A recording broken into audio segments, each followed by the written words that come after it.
Listen closely. Can you hear that? The wind whispering through the trees, the crickets chirping their nightly song, and that strange, unsettling sound that is difficult to place.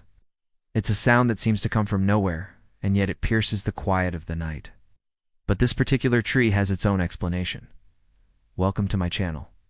And today, we're going to explore the mysterious case of the weeping tree, leaving those who hear it with a mixture of fear and fascination. At night, the air would be filled with a sound that resembled nothing so much as a human sob. They placed a camera inside the hollow space in the trunk of the tree in hopes of getting to the bottom of this mystery once and for all. And now that they knew what they were dealing with, they could start to piece together the puzzle.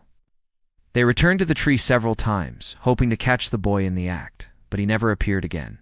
She knew that he wasn't a ghost. She was worried that the townspeople's fascination with the weeping tree was keeping him from getting the help he needed. As the months passed, the tree became a local legend, and people from all over came to Neff's just to hear it for themselves. The boy's nightly ritual had become a tourist attraction, and the town was happy to oblige. When he was younger, he had even built a fort in the branches of the cottonwood tree. She was worried that he might be hurt, or worse, that he had fallen into a deep depression and was considering ending his life. The town of Neff's rallied together and put up posters everywhere, hoping to bring him home safely. But still, no trace of him could be found. The police agreed and sent out a search party, but they came up empty-handed. She knew that her son loved the treehouse, and she had a feeling that he might still be up there. She called the police and told them to check the tree one last time. They searched every nook and cranny, but it was clear that he wasn't there. The boy's story was sad, but it was also inspiring. He had faced a difficult situation and had found a way to cope. With the support of his family and the townspeople, he was able to overcome his problems and return to a normal life. Just as they were about to give up, one of the officers spotted a small opening near the top of the tree. But now, when the wind whispers through its branches, the townspeople know that it's just an old tree sighing, not a ghost crying. Let me know your thoughts in the comments below. And if you enjoyed this video, be sure to check out the playlist for more videos like it. Thanks for watching. See you next time. So when the townspeople described the exact same fort, Mrs. Boy knew that her son was involved somehow. Why would a young boy carry a rock around the tree every night? Was he trying to hide it? Had he been told to do so by someone else? Or was he simply playing a prank on the unsuspecting townspeople? He explained that he had been living in the treehouse because he didn't want to go back home. They would snap off and fall to the ground with a loud thud. The sound would echo through the empty branches and be carried on the wind. It sounded like a cry of pain and sorrow, which is why the townspeople thought it was a ghost. He missed his friends at school and was ashamed to admit that he needed help. But the crying, he said, wasn't his fault. To his surprise, he saw the boy sitting in the corner. He was wrapped in a blanket and had a small fire going to keep him warm. When the officer asked him if he was okay, the boy looked up and nodded. He explained that he had been living in the tree for months and that he was perfectly fine. She wanted to put an end to the speculation and let everyone know that her son was real. The mystery of the weeping tree had finally been solved. But what about the crying? Was the boy really responsible for all those strange sounds? The couple had been trying to keep it a secret from him, but the boy had found out and had become angry with them. He had run away from home and they hadn't seen him since. In an interview with the Deseret News, she shared what she and her husband had been through since the tree became a local legend. She explained how their son had run away from home after being bullied at school, and how they had spent months searching for him. What they saw on the screen was beyond anything they could have imagined.